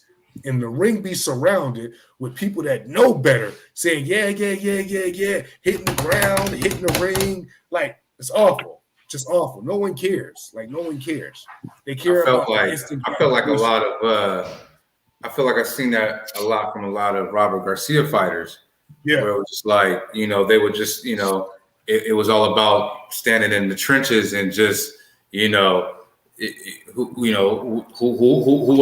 going to drop first, and out tough your opponent instead of outthink them. But I got a huge respect for Robert Garcia because he's had a lot of success. But I felt like there was a good run where I believe I think you want to know what's crazy, brother? And I say this with all pun intended. I don't respect no trainer that is okay with his fighter being in gym wars 4 or 5 times a week. I don't care who the trainer is. I have no picks for what I'm saying. If you are cool with your fighter, you're allowing your fighter to be in gym wars 4 or 5 times a week. Fuck you. And I don't care who take that no way. Because there's no way you really care about a fighter and you're okay with him being in gym wars, taking punches, coming right back, taking punches, coming right back, taking punches. And then when he come back to the corner, all you got to tell him is, man, you got to use the jab more. Get back out there. Punches. No. The shit that's trendy now is disgusting. It's disgusting. You should not be cool with your fighter being in gym wars 5 days a week, 4 days a week. But you're telling him you care about him. It's impossible for you to care about him because if you cared about him, he wouldn't be in gym wars 4 or 5 days a week. You could mix in the work. You could get a novice guy to work on just defense with your guy. You could get one guy over here that you and your fighter and that guy, they just do jab catch drills together so he can know how to really parry a jab physically. So when real jabs come at him, he know how to parry. You could use one guy that he's just throwing punches at and the guy can't hit him back. This is the Fred Jenkins way. When you really, really care about fighters. I'll let you going toe-to-toe 4 or 5 times a week. Now, is it time that sparring should be intense? Of course, it has its moments, but for a fighter to have to deal with that, especially at a young age, guys, I'm not exaggerating. I know people that allow their sons at 11, 12, even younger, just be in gym wars, bleed. And this is on the internet. You hit me, I hit you, rock 'em, sock 'em, bullshit. It's horrible. I don't respect trainers like that. I don't respect coaches that's cool with that. I don't respect gyms that's like that. It's just horrible, man.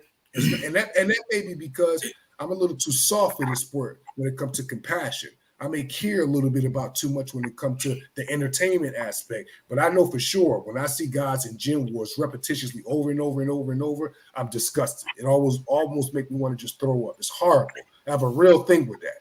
It's because you want to know why? It's unnecessary. I know at the end, the fighter's not going to have no one around them besides the people that truly, truly care about them. And that trainer's always going to have fighters coming in regardless.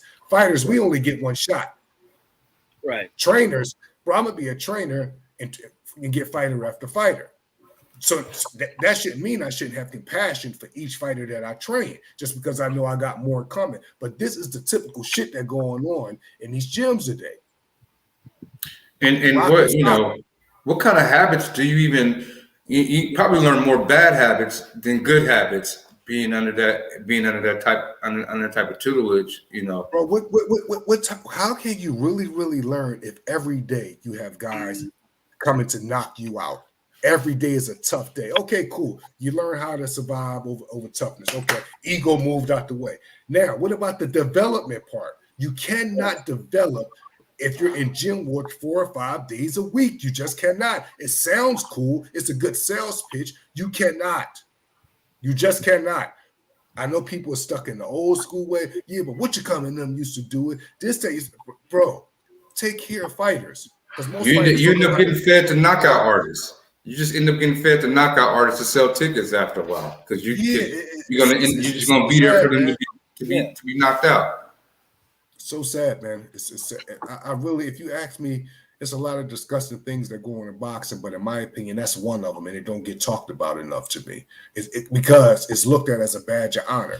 When to me was looked at as a badge of honor to me is not being in gym wars 4 or 5 days a week and playing rock'em sock'em. You hit me, I hit you. What's a badge of honor to me is someone, at times they in gym. In tough gym sparring session, but at times they're working on development, they're working on fundamentals. They partner up with guys to work on catch a jab, throw a jab. They working on their feints. They working on keeping the proper space in between their feet. They going into fights. They're earning for their family. 10, 15 years down the road, they have some sort of income coming in. They may not be rich, and they're able to talk and play with their kids and stuff like that. That's gangster to me. Right. That's cool to me. That's big ego to me. Not you getting in the ring at 4 or 5 days a week and sparring hard, having your hands up, letting somebody hit on you, then you hit on them, then they hit on you, then you hit on them, they hit on you. Afterwards, the whole gym say, yay, but the whole gym is not taking the punches. Right. Like, it's just sad, man. And then it seems like every other week you got these fighters dying. Every other week you got a fighter passing away. Every other the kid in that, it's just sad, man. It's and where are those fans at that love that? Yeah, people are not clapping at, like, where are they flowers at then? Yeah, and the doctor come out and it's say, just a bunch of condolences. That's all. That's all it's saying is condolences. Right. That's all. So, man, you talked about, and I love how you talked about different types of jabs and different this, and it leads right into my next question.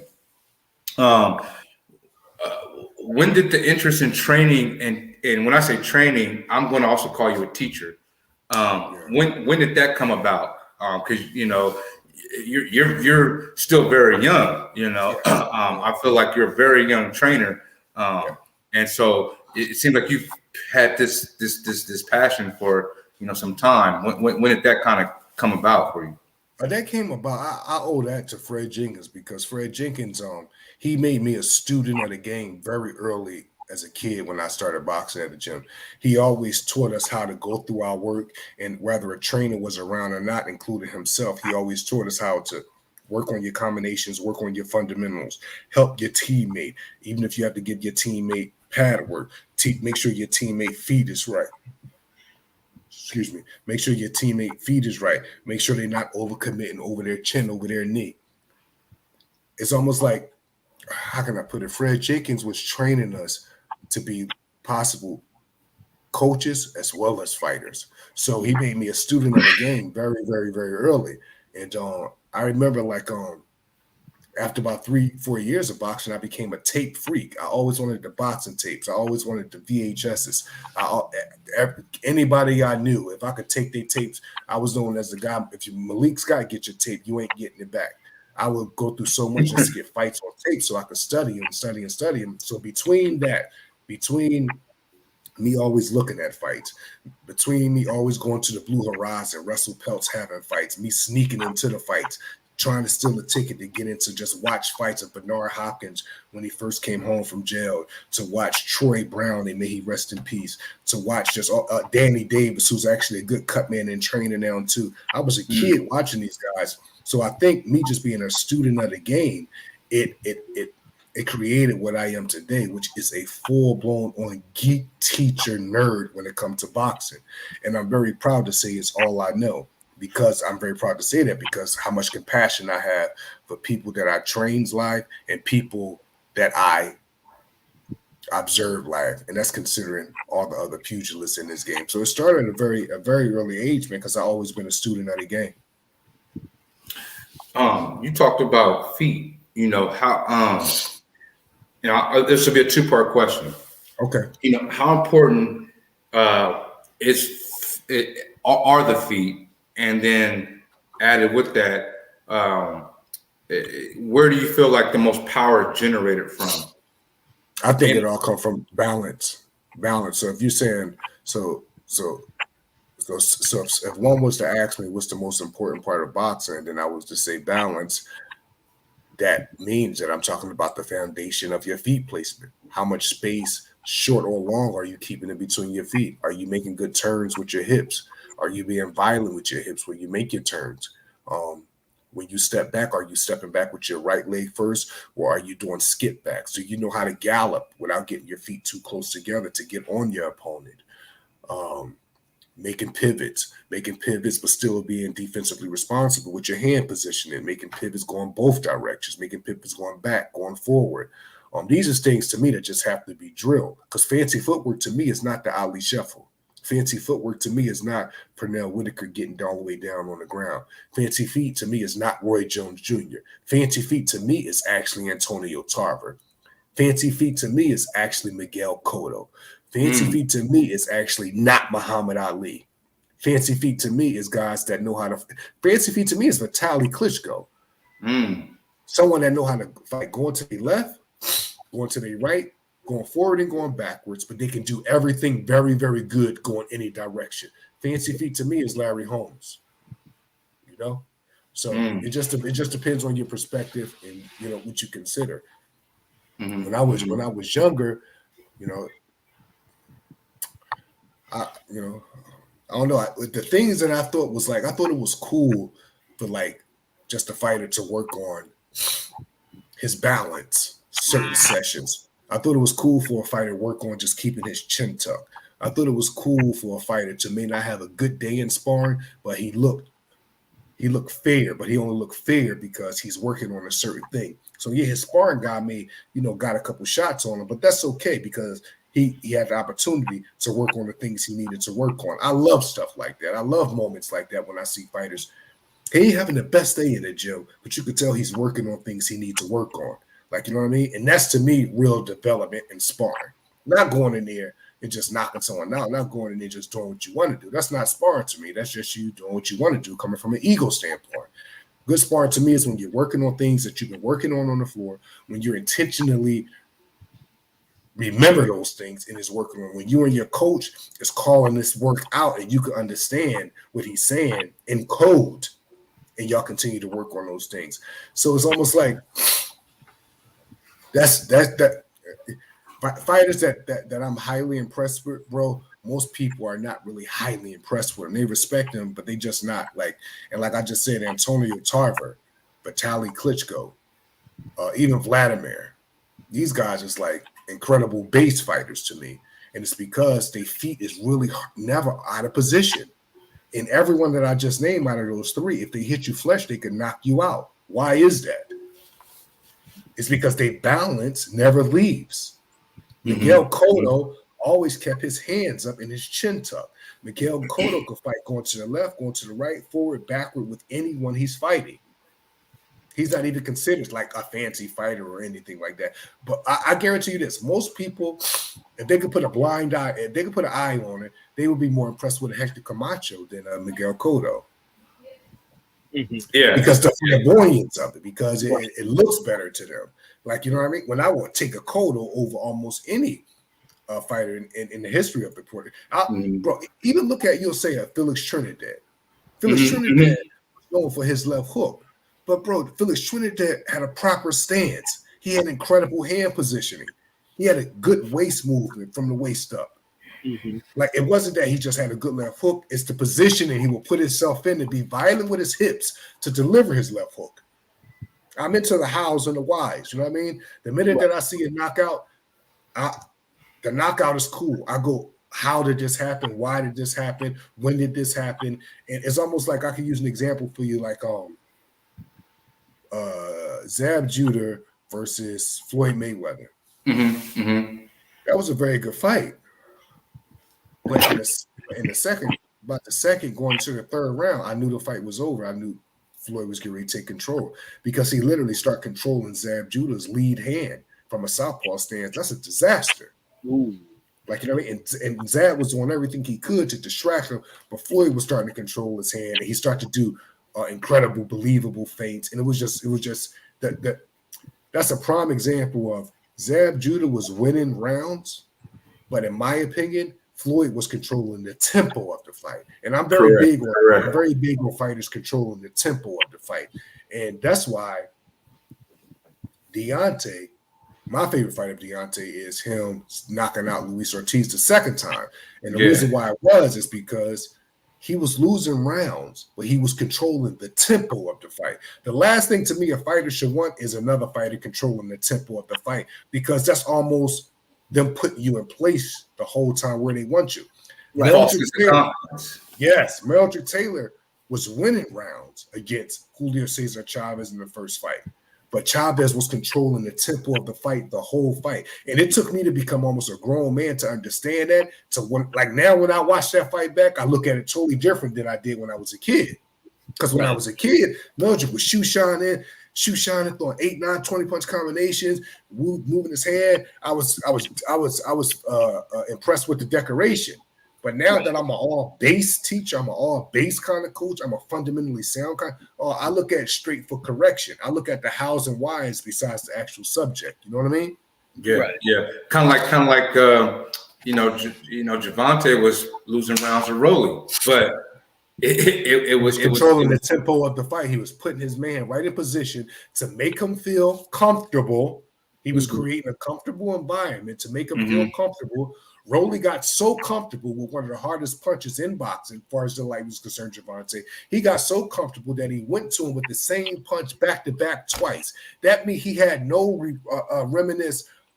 recollection of Santa Cruz throwing the second and third. Yeah, Leo Santa Cruz. Yeah. He did the same exact thing. Javante get these guys comfortable. They do the same thing 2 or 3 times, and he make them pay and serve them tragedy in a very bad way.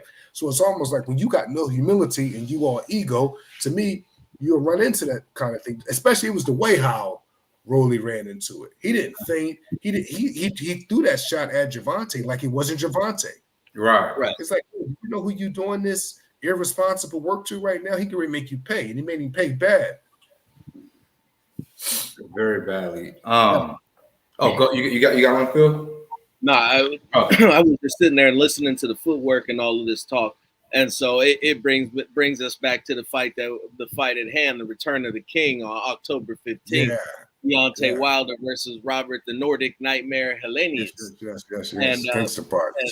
Yes, to the Gangster Party. And one of the things that Deontay said is that he had dropped weight, and he's getting back down into the 220s and had never weighed up to 240. And to me, and I was one of the people that thought in order to fight a fighter who was as much bigger than he was, as Fury was, that he needed to add that weight. But he had mentioned that it made him feel sluggish and he didn't fully feel himself. And I know that can be a huge problem, especially to when you're fighting. Yeah. And so the focus on this camp has been getting back to the basics. As you said, you're coaching the basics, you're coaching movement, you're coaching fighting within your body structure, your body type. Yeah. And so what can you get into that a little bit more for us as we talk about what's going on with this training camp that you have with Wilder and how you guys have cut that weight down and cut it down in a good way and then rebuilt him from the foundation. You want to know what's crazy? Deontay being lean and very agile, and the way his body is now and how it was before the last fight, it's not even a thing of him having to get down. That is his real weight. What Deontay is looking like now, that's his real weight. That 240, he never weighed that right there. If you guys knew the work and that the nutrition he had to do to put that weight on, that was a lot. Yeah, and it's supposed to be good weight. It's supposed to be good weight, but that's tough to put on, good weight, but more, That was a lot. So he didn't really have to do nothing to get the weight off because all he had to do was live, because his body's going to take care of itself, and then he's just going to go back down to the weight that's really him anyway. Yeah. So the whole thing from there was, okay, good. We got the whole weight thing out the way. He was able to try that. I like to say we was able to try that because, I took that loss with him. Yeah. But when that happened, and for Deontay to be that big that night, he did extremely well. That was his first time ever being that big. And the repercussion from it, in my opinion, also was that's the first time he got that tired that early, too. So I'm huge on 1 + 1 is 2. And that's one of the examples I use right there. But what I'm impressed with the most is, I always say this, is Deontay's open mindset and always willing to learn. Whatever is going to make him a complete fighter, more of a complete fighter, whatever is going to make him better. He don't care where we got to travel, what we got to do, where we got to do it at. He's willing to do it. You're not going to get no mouth from him when it comes to that right there, because it's about him getting better and becoming more of a complete fighter. And I tell him all the time that he could do anything he want to do in a boxing ring. And I don't just say that, I show him proof of it. So we'll use an example. I always tell Deontay that when he don't want to get hit, his legs is his defense. So he may say, okay, I got you, bro. But then when he say, okay, I say, no, I want you to see what I'm saying. This is 15, 16 fights back when your legs was your defense. Right. You used to do your jab a little bit more off the line. You used to control guys from here a little bit more. I'm not telling him this because it sounds good. I'm telling him this because I'm a film study junkie, and I go back and film study all his old fights, and then I slow him down to the max of slowing it down. Then I show him, like, bro, look at your feet then. This is 20 fights ago. I'm not teaching you nothing new, but what I am doing is helping you remember to get back to the shit that got us where we at today. So that's what I'm really doing. You know what I mean? This boxing, to being able to step to your left, step to your right, step forward, step back, that's good boxing. Being able to throw a sufficient jab is a good jab. Being able to throw a good right hand is good. These things, this is not a Chinese arithmetic. Like, you get what I'm saying? Like, I was telling, and it's so funny that we said it because I was telling Deontay in sparring today, right before the first bell said, the first bell went off before sparring, I was telling him, I was like, life is as simple as you want to make it in this ring. Anybody you're in the ring with, they can just be in there and not have no say. So it's all up to Deontay. Whatever it is he wants to do in a boxing ring, he can do. I'm saying it because I've seen it, not because I heard it, not because I think it, not because someone told me about it. I'm saying it because I've seen him do it. I've seen him step to people. I've seen him knock people out backing up. I've seen him step around. I've seen him throw uppercuts, knock people out with uppercuts. Luis Ortiz one hits. I've seen him throw right hooks. I've seen him throw left hooks. I've seen him get out the way of shots. I've seen him slip shots. What can he do in the boxing ring? Like, what is it he can't do? I don't know what he can't do. Like, what? Like, no, he can do everything. I'm not going to let a stigma be built on him that, oh, he's just a one-punch knockout artist. It's negative. There's no way you can get where Deontay has got in this game and be just that. You have to know how to put guys in position. You have to know how to feint. You have to know how to fight with a high hand. You have to know how to knock guys out, backing up, coming forward, stepping to the left, stepping to the right. Now, us as fighters, can we get away from things the higher we go up the ladder? Yeah, of course. But then that's why you got, in my opinion, people like myself, that's film study junkies, just striving to be a great teacher, not a good teacher, to remind him of them things. You know what I mean? Deontay don't do film study with me. I do film study, then I break the video down, and then we look at the video together. You know what I mean? Because I just have a certain way I like to do film study, and I just know what gets him going. What gets Deontay going is not us sitting in front of a TV watching 5 fights together. That's me. That's my world. But I break the videos down, then I show him. He agreed to it because he have to, because I'm not coming from an opinion base. I'm coming from database facts by showing him the film. Film study is such a beautiful thing because it ostracizes the opinion of human beings. Yes. You can't tell me what you're thinking, and I'm telling you what I'm seeing. That automatically, it cuts the fat off. You know what I mean? So that's why I'm addicted to film and constantly looking at boxing, because I like to talk with a short tongue. I like to be certain and sure about what I'm talking about. And the only way I can do that is by seeing it. I have to see it. You know what I mean? So, I want to be one of them teachers that if I'm telling you to do something, it's not, you could trust me because I've studied it and I've seen it. I ain't saying go out there and use a jab with a towel over my shoulder just because it sounds good and it fits the description. That's not Malik Scott. I don't yell. My instructions don't come like that. I don't get back to that jab. That's not me. Like my language is different. Like, you know what I'm saying? So it's almost like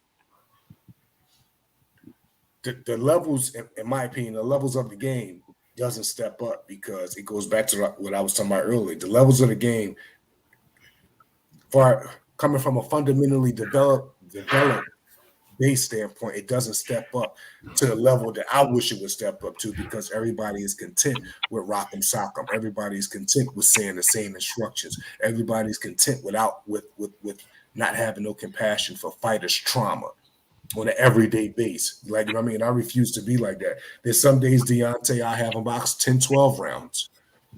13 rounds. Then some days she's looking so good after 5 or 6 rounds. I say, that's it. Perfect. You peaked. I love it. Let's go. You know what I mean? That's just who I am.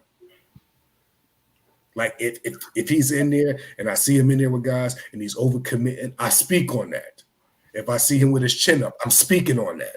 If I see him doing something I don't like, I'm speaking on that. While he's boxing, I'm speaking on that. He's used to my voice because I'm speaking on that. Like, this is not like this is not a role play here. This is my life. This is what I'm extremely passionate about. This shit, bro. You know what I mean? I'm a geek for real.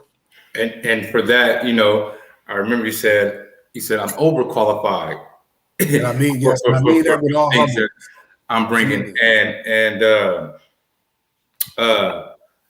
when you talked about so I wrote an article, about my experience there and conversations that I had with you, conversations that I had with Deontay, and one of the things that you said were what I paraphrased was that you weren't trying to change his instinct, his killer instinct. No, I need him dark. You were trying to add, what you're doing, what you're here to do is add the fundamentals to set up that killer instinct. So when he's ready to deliver, he has good balance. He's in a good position to not only, deliver that, but also in a sense that if he had to get out of the way, he can. I remember seeing him do, turning off the front foot and doing different things. And I was like, that's very interesting, because when he was turning off the front foot, when he was getting circled, he was ready for whatever was coming or whatever he wanted to do.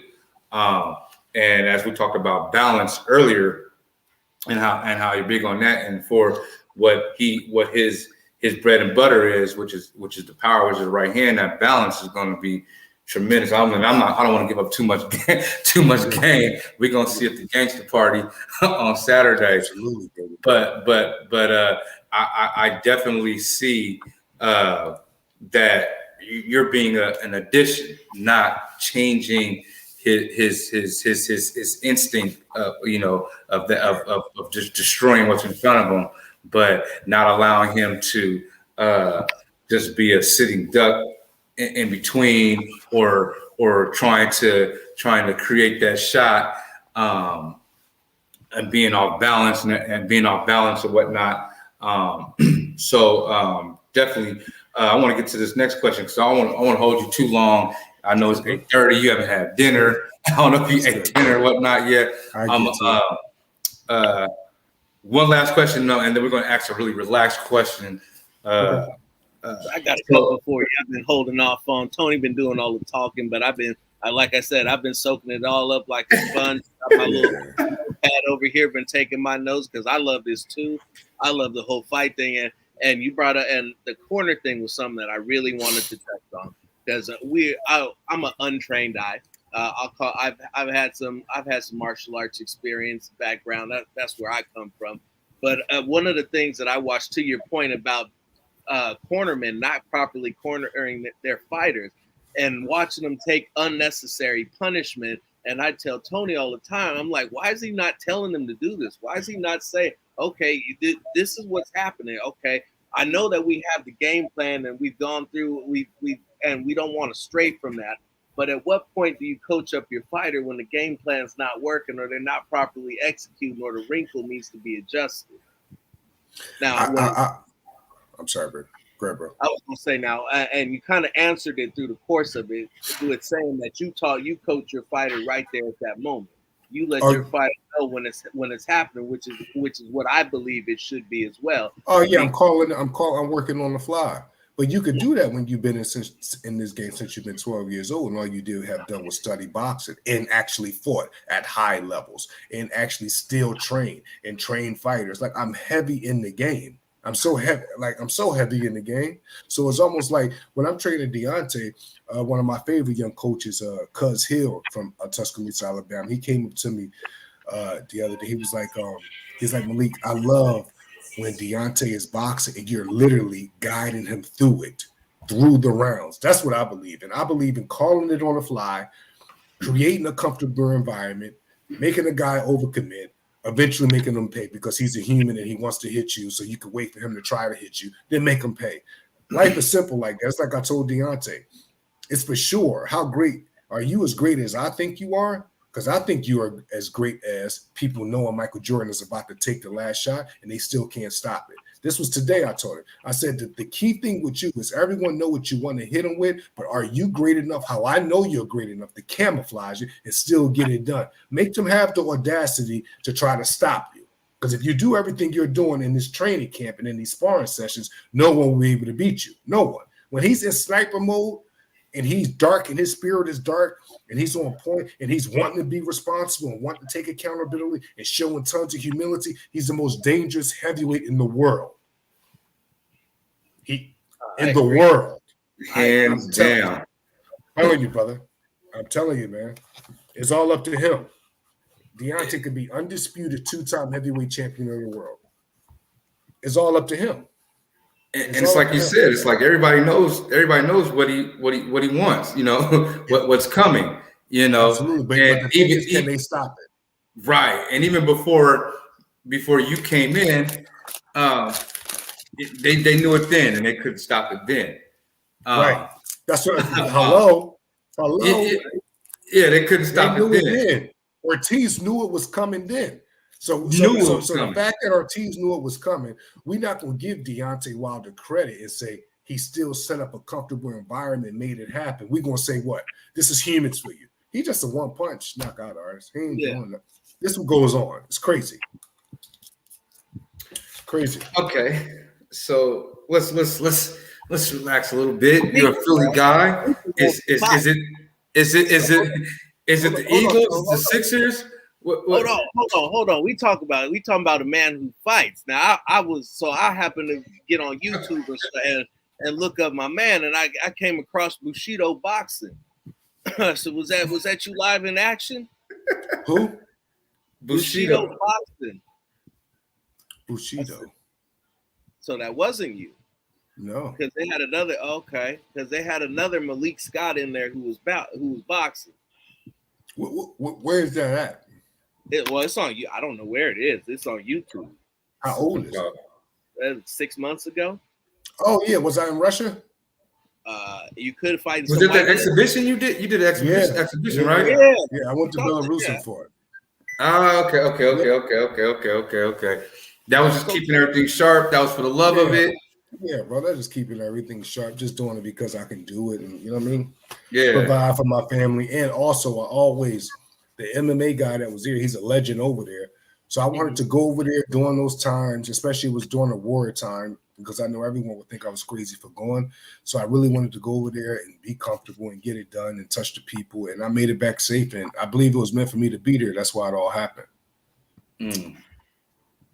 So it was cool, man. Just went over, just working on feints, high hand, good steps.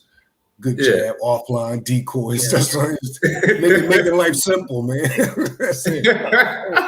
Making life simple. Like, that's what it looked like. As I was watching the fight, it's like we working the jab, we working it straight up, slip it to the left, come back to the right, ultimately finish my man off with a shot to the bottom. Off a decoy to the left hook up top. The left hook up top was a throwaway. I'm doing that to go there. Like, you know, Mickey Ward style. I'm touching here because I'm really thinking down there. You know what I mean? And that's boxing for you. Yeah. Absolutely. No, like I said, I love all of it. I love it. I watch it. I went to research it. And I got another one for you, but I'll take that off air. Thank you for your time. I truly appreciate all of it. Now, Tone was going to be asking about the football team. I'm guessing that because you out there in Philly born, you an Eagles fan. Yeah, but you got to realize this. I'm one of the guys that I'm not a sports guy, but I love sportsmen. So I can't tell you nothing about the teams, but I can tell you stuff about the background of the players that motivated me to keep going. Okay. So I'm not big on actual like sports. I can't tell you nothing about the 76ers, but I can tell you where Eric Snow was raised at. I could tell you how Aaron McKee came up. I could tell you what Eddie Jones did before he got to the Sixers. I could tell you about AI. But when it comes to I've never watched a Super Bowl game in my life. I've never watched a full game of nothing in my life. Nothing. It's all boxing. It's all boxing. That's So man. I'm the type of guy, I'll be rooting for the Eagles strictly because I'm from Philly. I wouldn't know who the receiver is, but he's my favorite receiver. Mm-hmm. I wouldn't know who, like I love T.O., because he's a great player, but for what he did for Philly that year. Right. Like, you know what I mean? So I don't really know. Like, is the Super Bowl coming up or am I off? I don't even know, bro. I'm so dialed in with Deontay right now. They just started the season. You good? See what I'm saying, bro? Yeah, you straight. And that ain't till February, and you guys we might be doing this again in February with Usyk or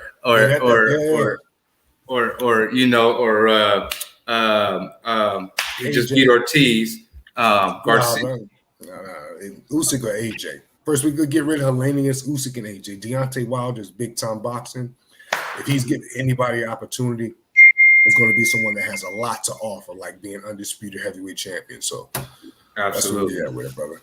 Absolutely. Well, ladies and gentlemen, man, I told you that not only did we want to, talk about the upcoming and the fights and everything, but we wanted to teach, and we certainly got a treat.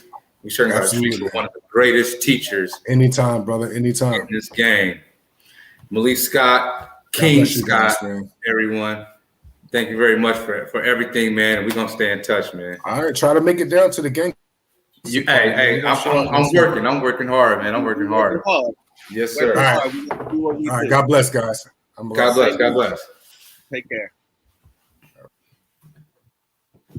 Woo! 2 hours in the combat lounge. When we sit down and get to doing our thing, get some teaching going on. You learn a whole lot about the fight game here at Combat Lounge.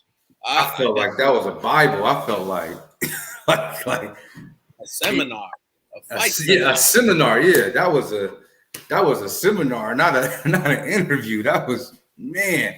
I mean, just recapping.